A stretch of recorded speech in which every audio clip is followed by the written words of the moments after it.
马上高考了，在这里祝所有高考的考生都能考一个好成绩，考的全会，蒙的全对。同时呢，也希望大家多多考虑土木工程这个专业，因为这个专业的好处实在是太多了啊。别的专业呢，工作地点单一，特别枯燥。土木就不一样了，咱们这个工作可能几年就换一个地方，漂泊不定，居无定所，特别考验咱们的适应能力。而且呢，每天面朝黄土背朝天，圈子非常小，很少顾及形象，不好找对象。毕竟年轻人就应该以事业为重，女人只会影响我们进步的速度，对吧？就算是结婚的，也很难照顾老婆孩子，因为一年到头呢也见不了几面。可我认为这样更能见证夫妻的感情，对吧？我有一个朋友，他女朋友的老公就是干土木的，现在感情是非常好啊，特别和谐。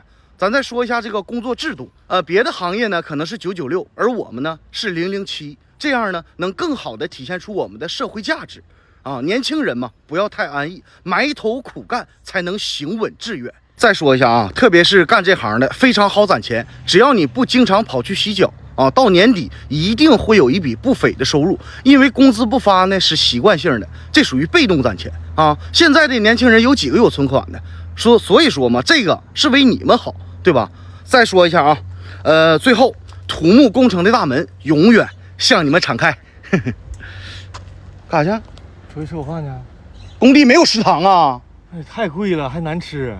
出去去吧，出去吃罚款啊！那我不去了。大门关上。哎。